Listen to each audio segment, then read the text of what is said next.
बाबा जी और हुजूर जी की प्यारी सात संगत जी, आप सभी को प्यार भरी राधा स्वामी जी संगत जी, आप सभी से एक विनती है।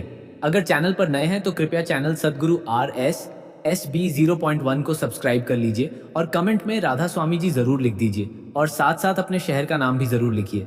संगत जी, बाबा जी ने बताया, महाशिवरात्रि क्यों मनाई जाती है, जानिए वह रहस्य जो शास्त्र भी नहीं बताते। संगत जी, आज मैं आपको एक ऐसी साखी सुनाने जा रहा हूं जो शायद आपने कभी नहीं सुनी होगी।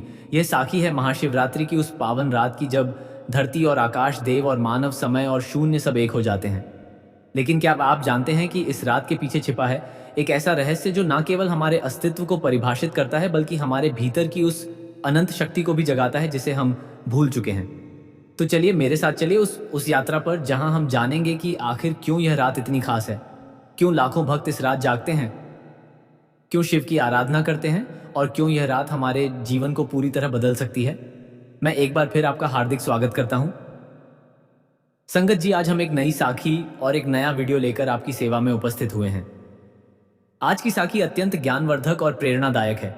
साखी शुरू करने से पहले आपसे एक विनम्र विनती है।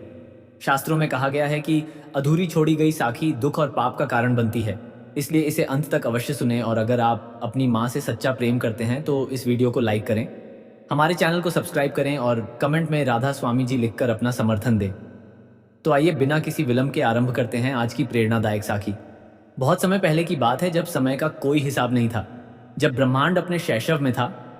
उस समय देवताओं और असुरों के बीच एक भयंकर युद्ध छिड़ा हुआ था। यह कोई साधारण युद्ध नहीं था भाइयों और बहनों, यह युद्ध था अस्तित्व के लिए। सत्य और असत्य के बीच, प्रकाश और अंधकार के बीच देवता हार रहे थे। उनकी शक्ति क्षीण हो रही थी, असुरों का पराक्रम बढ़ता जा रहा था। तब ब्रह्मा जी, विष्णु जी और सभी देवता मिलकर कैलाश पर्वत की ओर चल पड़े। वे जानते थे कि अब केवल एक ही शक्ति उन्हें बचा सकती है, महादेव की शक्ति। कैलाश के शिखर पर जब वे पहुंचे तो क्या देखा। भोलेनाथ गहन ध्यान में लीन थे। उनका शरीर निश्चल था, जैसे पत्थर की मूर्ति हो। उनकी सांसें भी रुकी हुई प्रतीत हो रही थी। उनके चारों ओर एक दिव्य आभा थी, एक ऐसी ऊर्जा जो शब्दों में बयान नहीं की जा सकती। ब्रह्मा जी ने कहा, हे देवाधिदेव, हे महाकाल, हम आपकी शरण में आए हैं। संसार संकट में है, असुरों का अत्याचार बढ़ता जा रहा है, केवल आप ही हमारी रक्षा कर सकते हैं। लेकिन शिव नहीं जागे। वे अपने ध्यान में इतने गहरे थे कि जैसे उन्हें बाहरी संसार की कोई खबर ही नहीं थी।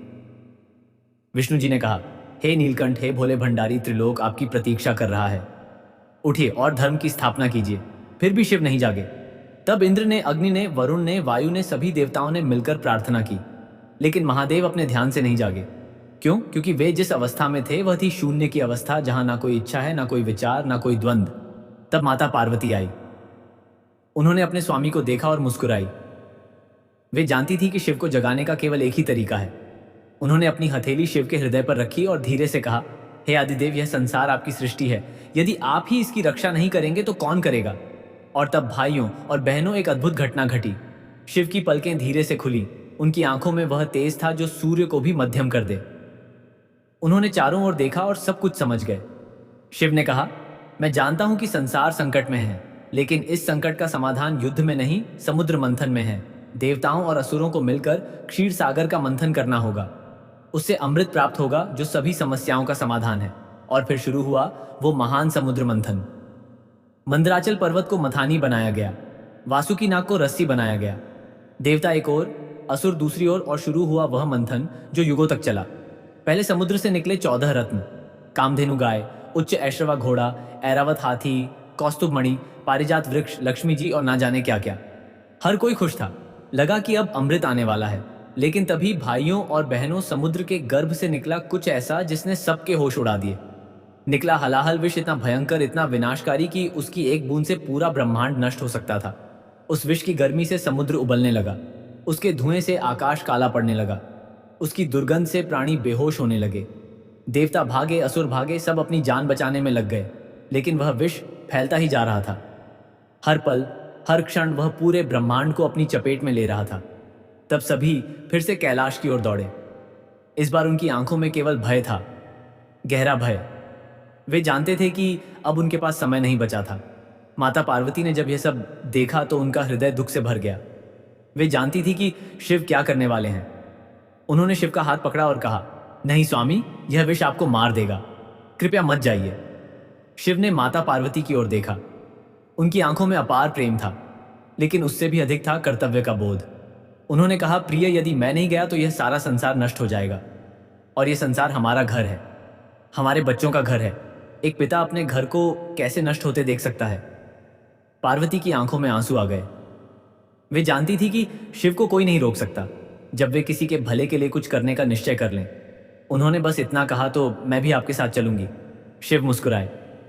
उन्होंने कहा, नहीं प्रिय, तुम्हें यहीं रहना होगा, क्योंकि यदि मुझे कुछ हो गया तो इस संसार को तुम्हारी जरूरत पड़ेगी। तुम शक्ति हो, तुम आदि शक्ति हो, तुम्हारे बिना यह सृष्टि नहीं चल सकती। यह कहकर शिव उस विष की ओर चल पड़े। हर कदम के साथ वह विष उनके करीब आता जा रहा था। उसकी गर्मी को वे महसूस कर सकते थे, उसकी विनाशक शक्ति को वे जानते थे, लेकिन फिर भी वे नहीं रुके। और फिर भाइयों और बहनों, शिव ने वह किया जो कोई और नहीं कर सकता था। उन्होंने उस हलाहल विष को अपने हाथों में उठाया। वो विष इतना तेज था कि उनकी हथेलियां जलने लगीं, लेकिन उन्होंने उसे अपने मुख तक ले गया और पी लिया। एक ही घूंट में पूरा विष पी गया। लेकिन माता पार्वती कैसे देख सकती थी कि वह विष शिव के हृदय तक पहुंचे और उन्हें नष्ट कर दे। उन्होंने तुरंत अपना हाथ शिव के कंठ पर रख दिया। उनकी शक्ति से वो विष शिव के कंठ में ही रुक गया, वो नीचे नहीं उतरा। लेकिन भाइयों और बहनों, उस विष की पीड़ा को शब्दों में बयान नहीं किया जा सकता। वह इतना तीव्र था कि शिव का पूरा शरीर कांपने लगा। उनका कंठ नीला पड़ गया, इतना नीला जैसे रात के आकाश का रंग हो। उनकी आंखों से आंसू बहने लगे, लेकिन वे आंसू दर्द के नहीं थे, वे आंसू थे करुणा के। शिव ने सोचा, यह विष जो मुझे इतनी पीड़ा दे रहा है, यदि यह किसी और के शरीर में चला गया होता तो क्या होता? कितने प्राणी मर जाते, कितनी माताएं अपने बच्चों को खो देती, कितने बच्चे अनाथ हो जाते। यह सोचकर उन्हें और भी अधिक पीड़ा हुई। लेकिन यह पीड़ा शारीरिक नहीं थी, यह पीड़ा थी मानसिक, आत्मिक। उन्होंने सोचा कि काश वे और अधिक विष पी सकते, काश वे इस संसार के सभी दुखों को अपने भीतर समेट सकते। देवताओं ने जब यह देखा तो वे रो पड़े। उन्होंने शिव के चरणों में गिरकर कहा, हे महादेव, आपने हमें बचा लिया, लेकिन खुद को संकट में डाल दिया। हम आपके इस त्याग को कभी नहीं भूल सकते। शिव ने कहा, यह कोई त्याग नहीं है भाई, यह तो मेरा कर्तव्य है। मैं इस सृष्टि का पालनहार हूं, इसका संहारक भी हूं। जब सृष्टि संकट में हो तो मुझे आगे आना ही पड़ेगा। लेकिन विष की पीड़ा बढ़ती ही जा रही थी। शिव के शरीर से धुआं निकलने लगा। उनका तापमान इतना बढ़ गया कि जो भी उनके पास जाता वह झुलस जाता। तब ब्रह्मा जी ने कहा, हमें शिव के शरीर को ठंडा करना होगा, नहीं तो यह विष उन्हें भीतर से जला देगा। विष्णु जी ने कहा, लेकिन कैसे, कौन सी शक्ति इस विष की गर्मी को शांत कर सकती है? तब चंद्रदेव आगे आए। उन्होंने कहा, मैं अपनी शीतलता से शिव को राहत दे सकता हूं, कृपया मुझे उनके मस्तक पर विराजमान होने दीजिए। और इस प्रकार चंद्रदेव शिव के मस्तक पर विराजमान हो गए। उनकी शीतल किरणें शिव के शरीर को ठंडक पहुंचाने लगी। धीरे धीरे शिव का तापमान कम होने लगा। फिर गंगा माता आई। उन्होंने कहा, हे शिव, मैं आपके मस्तक पर बहूंगी और अपनी पवित्रता से आपको शुद्ध करूंगी। और इस प्रकार गंगा भी शिव की जटाओं में विराजमान हो गई। उनका पवित्र जल शिव के शरीर से होकर बहने लगा। लेकिन सबसे बड़ी राहत दी माता पार्वती ने। उन्होंने रात भर शिव की सेवा की, उनके मस्तक पर हाथ फेरा, उन्हें ठंडा पानी पिलाया, उनके शरीर पर चंदन का लेप लगाया। उनका प्रेम, उनकी सेवा, उनकी भक्ति ने शिव को वह शक्ति दी जिससे उन्होंने उस विष को अपने वश में कर लिया। और भाइयों और बहनों, वो रात थी महाशिवरात्रि की रात। वो रात जब शिव ने संसार को बचाने के लिए विष पिया। वो रात जब उन्होंने अपार पीड़ा सहित लेकिन फिर भी हार नहीं मानी। वह रात जब उन्होंने सिद्ध कर दिया कि प्रेम और त्याग से बड़ी कोई शक्ति नहीं है। लेकिन कहानी यही खत्म नहीं होती। जब सुबह हुई तो शिव का शरीर फिर से सामान्य हो गया था। विष अब भी उनके कंठ में था, लेकिन अब उसने उन्हें नुकसान पहुंचाना बंद कर दिया था। वह अब शिव के वश में था। शिव उठे और अपने त्रिशूल को हाथ में लिया। उनकी आंखों में एक नया तेज था, एक नई ऊर्जा। वे कैलाश के शिखर पर गए और वहां उन्होंने नृत्य करना शुरू किया। यह कोई साधारण नृत्य नहीं था भाइयों और बहनों, यह था तांडव नृत्य, सृष्टि और सहार का नृत्य। उनके हर कदम से धरती कांपती, उनके हर मुद्रा से आकाश गूंजता। उनके नृत्य में वह शक्ति थी जो ब्रह्मांड को बना भी सकती थी और मिटा भी सकती थी। देवता, ऋषि मुनि, गंधर्व, यक्ष, किन्नर सभी आकर उनका नृत्य देखने लगे। वे सब मंत्रमुग्ध हो गए। उन्होंने ऐसा दिव्य नृत्य कभी नहीं देखा था। माता पार्वती ने पूछा, हे स्वामी, आप नृत्य क्यों कर रहे हैं? शिव ने कहा, प्रिय, मैं आनंद से नृत्य कर रहा हूं। आनंद इस बात का कि मैं इस सृष्टि की रक्षा कर सका। आनंद इस बात का कि मुझे तुम्हारा प्रेम मिला। आनंद इस बात का कि मुझे इस संसार की सेवा करने का अवसर मिला। पार्वती मुस्कुराई। उन्होंने कहा, तो क्या यह नृत्य केवल आज की रात के लिए है? शिव ने कहा, नहीं थी प्रिया, यह नृत्य तो अनंत काल तक चलेगा, क्योंकि सृष्टि और संहार का चक्र कभी नहीं रुकता। हर पल कुछ बनता है, हर पल कुछ मिटता है, और यह नृत्य उसी चक्र का प्रतीक है। तब ब्रह्मा जी ने कहा, हे महादेव, यह रात इतनी महान है कि इसे सदा के लिए याद रखा जाना चाहिए। हम सब मिलकर प्रार्थना करते हैं कि हर वर्ष इस रात को महाशिवरात्रि के रूप में मनाया जाए। शिव ने कहा, तथास्तु, लेकिन याद रखना, यह केवल एक रात नहीं है। यह है जागरण की रात, साधना की रात, आत्मचिंतन की रात। जो भी इस रात जागेगा, व्रत रखेगा, मेरी पूजा करेगा, उसे मैं वह वरदान दूंगा जो वह चाहेगा। लेकिन भाइयों और बहनों, महाशिवरात्रि की महिमा केवल देवताओं तक सीमित नहीं है, यह तो साधारण मनुष्यों के लिए भी उतनी ही महत्वपूर्ण है। मैं आपको एक कहानी सुनाता हूं जो इस बात को सिद्ध करती है। बहुत समय पहले वाराणसी के पास एक घने जंगल में एक शिकारी रहता था। उसका नाम था गुरुद्रोह। नाम के अनुसार ही वह बहुत क्रूर था। वह निर्दयी था, हिंसक था। उसे किसी की परवाह नहीं थी। वह बिना किसी कारण जानवरों को मारता, पेड़ों को काटता। एक बार महाशिवरात्रि की रात को वह शिकार करने निकला। उसे नहीं पता था कि आज कौन सी रात है। उसे ना धर्म से मतलब था, ना पूजा से, ना व्रत से। वो बस अपने स्वार्थ में जीता था। लगा लेकिन वो हिरण बहुत तेज था। वो भागता रहा और शिकारी भी भागता रहा। इस भागदौड़ में दिन ढल गया और रात हो गई। हिरण एक तालाब के पास गया और वहां पानी पीने लगा। शिकारी ने सोचा कि अब मौका है। उसने अपना धनुष तैयार किया, लेकिन तभी हिरण सतर्क हो गया और भाग गया। शिकारी को बहुत गुस्सा आया। उसने सोचा कि अब वह इस हिरण को जरूर मारेगा। उसने तालाब के पास एक बेल के पेड़ पर चढ़ने का फैसला किया। वहां से उसे हिरण दिखाई दे सकता था, लेकिन वह नहीं जानता था कि वह बेल का पेड़ शिवलिंग के ऊपर था। और जब वह पेड़ पर चढ़ा तो उसके पैरों से बेल के पत्ते शिवलिंग पर गिरने लगे। पूरी रात वह वहां बैठा रहा, हिरण की प्रतीक्षा करता रहा। भूख की वजह से उसने कुछ नहीं खाया था, इसलिए अनजाने में उसका व्रत हो गया। रात भर जागते रहने से जागरण हो गया और बेल के पत्ते तोड़ते रहने से शिव की पूजा हो गई। सुबह जब हिरण फिर आया तो शिकारी ने अपना तीर चलाने की तैयारी की, लेकिन तभी हिरण ने कहा, हे शिकारी, मुझे मत मारो, मुझे कुछ समय दे दो। मैं अपने बच्चों से मिलकर आज ही सीएम बसा कौवा, और फिर तुम मुझे मार सकते हो। शिकारी हंसा और बोला, तुम मुझे मूर्ख समझते हो? यदि मैंने तुम्हें जाने दिया तो तुम फिर कभी नहीं लौटोगे। हिरण ने कहा, नहीं, मैं वचन देता हूं कि मैं लौटूंगा। मैं सत्य बोल रहा हूं। अचानक शिकारी के हृदय में करुणा जाग गई। यह महाशिवरात्रि की कृपा थी जिसने उसके कठोर हृदय को नरम कर दिया। उसने कहा, ठीक है, जाओ, लेकिन याद रखना, यदि तुम नहीं लौटे तो मैं तुम्हारे परिवार को खोज निकालूंगा। हिरण चला गया। शिकारी को लगा कि वह मूर्ख बन गया है, लेकिन कुछ समय बाद वह हिरण सच में लौट आया। उसके साथ उसकी पत्नी और बच्चे भी थे। हिरण ने कहा, हे शिकारी, मैं अपना वचन पूरा करने आया हूं, लेकिन एक प्रार्थना है। कृपया पहले मेरी पत्नी और बच्चों को मारो, मैं उन्हें मरते हुए नहीं देख सकता। यह सुनकर शिकारी का हृदय पिघल गया। उसकी आंखों में आंसू आ गए। उसने कहा, नहीं, मैं तुम्हें नहीं मारूंगा, ना तुम्हें ना तुम्हारे परिवार को। तुम सब जाओ और खुशी से रहो। और उस दिन से शिकारी बदल गया। उसने हिंसा छोड़ दी, शिकार छोड़ दिया। वो शिव का भक्त बन गया और अपना पूरा जीवन सेवा में लगा दिया। अब आते हैं सबसे महत्वपूर्ण मंत्र पर, ओम नमः शिवाय। यह पंचाक्षर मंत्र है, 5 अक्षरों का मंत्र, लेकिन इन 5 अक्षरों में छिपा है पूरे ब्रह्मांड का रहस्य। न यह अक्षर है पृथ्वी तत्व का प्रतीक, यह हमारे शरीर का प्रतीक है। मैं यह अक्षर है जल तत्व का प्रतीक, यह हमारी भावनाओं का प्रतीक है। यह अक्षर है अग्नि तत्व का प्रतीक, यह हमारी ऊर्जा का प्रतीक। यह अक्षर है वायु तत्व का प्रतीक, यह हमारे प्राण का प्रतीक है। यह अक्षर है आकाश तत्व का प्रतीक, यह हमारी आत्मा का प्रतीक है। जब हम ओम नमः शिवाय बोलते हैं तो हम इन 5 तत्वों को शिव को समर्पित करते हैं। हम कहते हैं कि हे शिव, यह शरीर तुम्हारा है, यह प्राण तुम्हारा है, मैं कुछ भी नहीं हूं, सब कुछ तुम हो। महाशिवरात्रि की रात इस मंत्र का जाप करना बहुत शक्तिशाली होता है, क्योंकि इस रात ब्रह्मांड की ऊर्जा कुछ ऐसी होती है कि मंत्र की शक्ति कई गुना बढ़ जाती है। इस रात एक बार मंत्र जपने का फल 1000 बार जपने के बराबर होता है। तो भाइयों और बहनों, अब आप समझ गए होंगे कि महाशिवरात्रि क्यों इतनी महत्वपूर्ण है। तो आइए इस महाशिवरात्रि को पूरी श्रद्धा से मनाएं। शिव का ध्यान करें, शिव की पूजा करें, लेकिन सबसे बढ़कर शिव के समान बनने की कोशिश करें, क्योंकि यही है असली भक्ति, यही है असली पूजा। ये थी महाशिवरात्रि की वह कहानी जो आमतौर पर नहीं सुनाई जाती। ये थे वह रहस्य जो शास्त्रों में भी पूरी तरह नहीं बताए गए। लेकिन अब जब आप जान गए हैं, प्यारी साध संगत जी, अगर आपको ये साखी अच्छी लगी हो तो कमेंट में राधा स्वामी जरूर लिखें। राधा स्वामी। राधा स्वामी जी बाबा जी ने आज की इस पवित्र सत्संग में सभी को अपना प्यार भरा संदेश दिया है।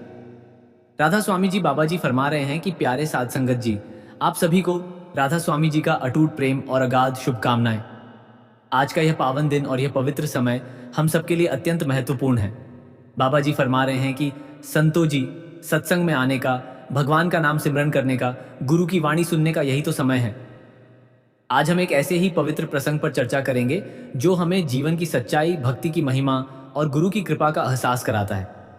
बाबा जी फरमा रहे हैं कि कहते हैं साल की एक ऐसी रात आती है जब स्वयं समय भी ठहर जाता है।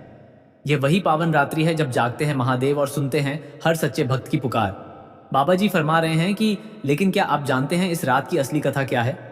बाबा जी कह रहे हैं कि आइए हम सब मिलकर महाशिवरात्रि की उस दिव्य कहानी को सुने जो हमें सिखाती है कि सच्ची भक्ति क्या है और कैसे अनजाने में भी किया गया सच्चा भाव भगवान को प्रसन्न कर देता है। बाबा जी फरमा रहे हैं कि आप सभी को महाशिवरात्रि की हार्दिक शुभकामनाएं।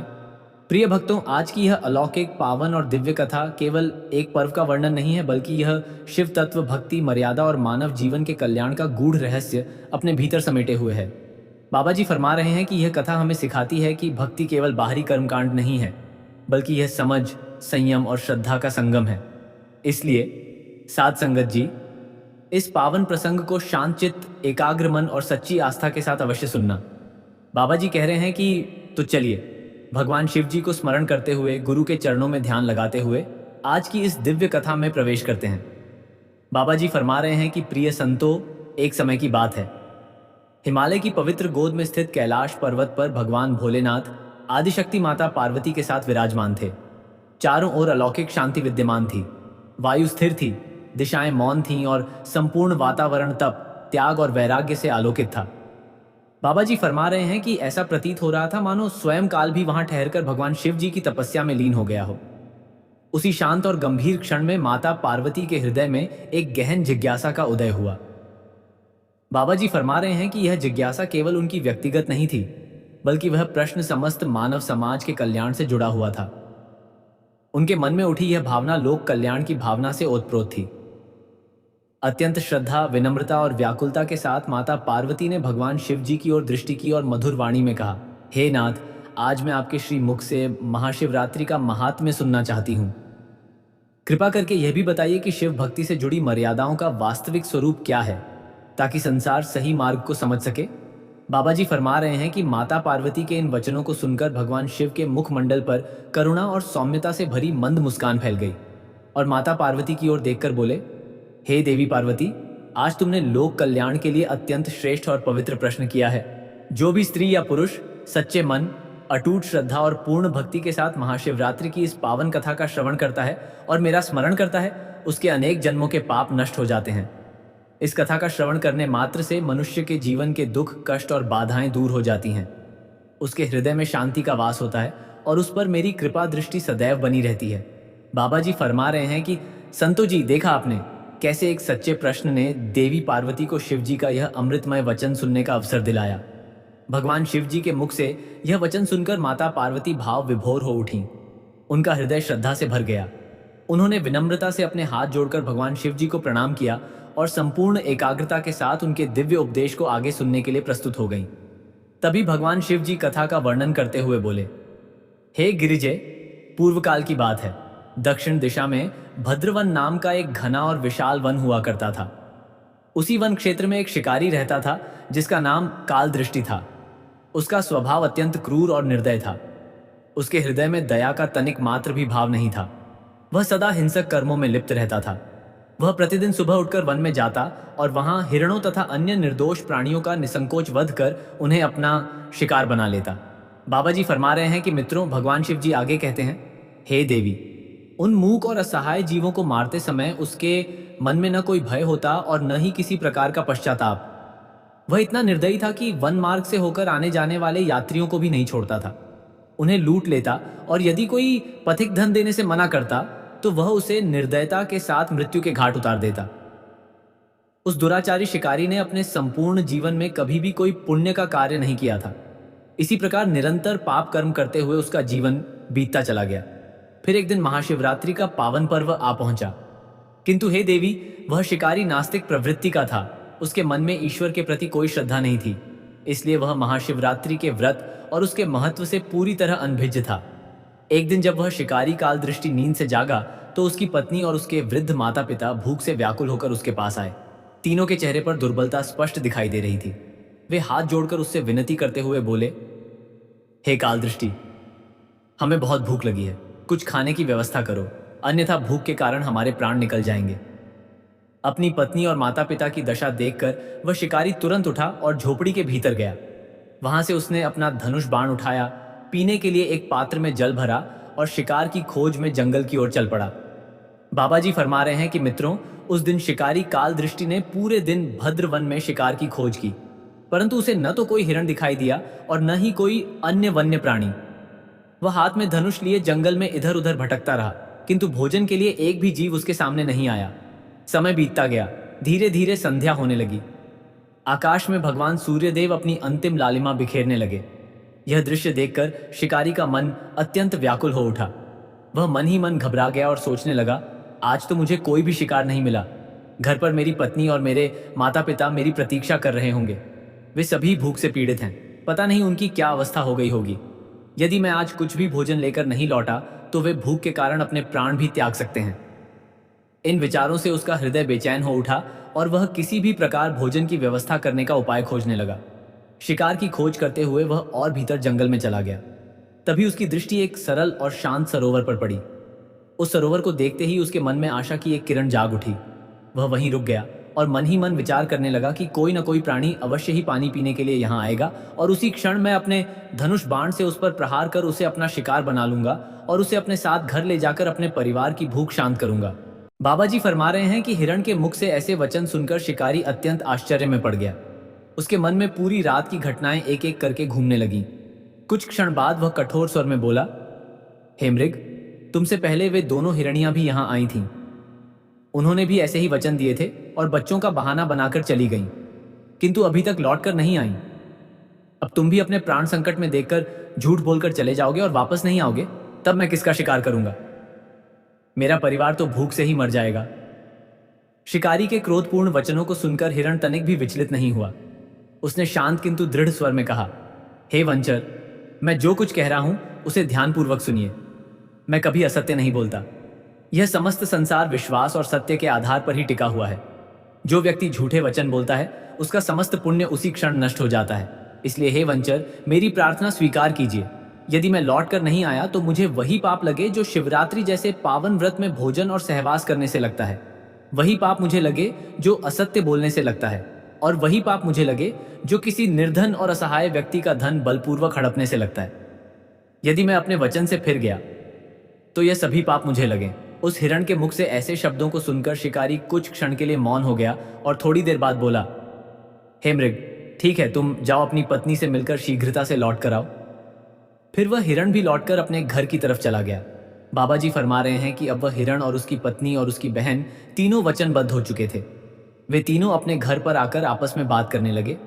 सबसे पहले हिरणी ने विनम्र स्वर में कहा, हे स्वामी, आपके बिना हमारे छोटे छोटे बच्चे जीवित कैसे रह पाएंगे? सबसे पहले मैंने ही उस व्याध को वचन दिया है, इसलिए उस वचन को निभाने के लिए केवल मुझे ही उसके पास जाना चाहिए। आप और मेरी बहन यहीं रहकर बच्चों की देखभाल करें। उसकी यह बात सुनकर हिरणी की बहन आगे बढ़ी और बोली, हे बहन, मैं तुम्हारी सेविका हूं। आज मेरा धर्म है कि मैं तुम्हारे स्थान पर जाऊं। तुम यहीं रहो और बच्चों की रक्षा करो।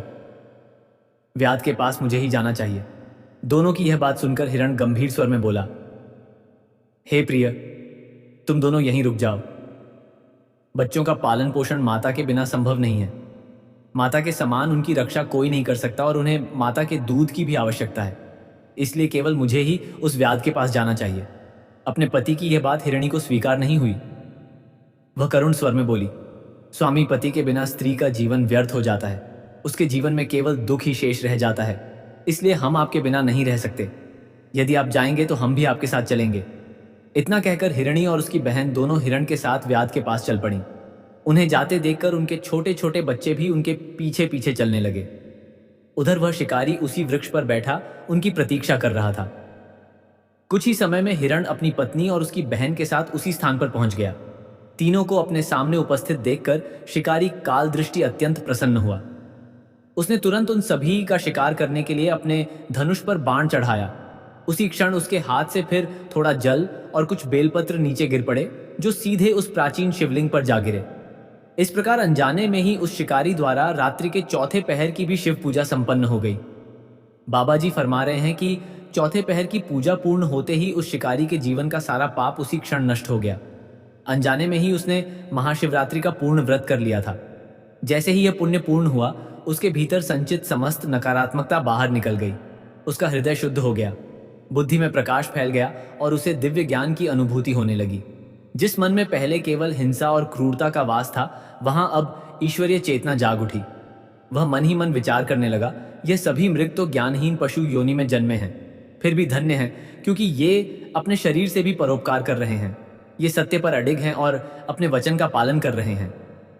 और मैं तो महापापी हूं।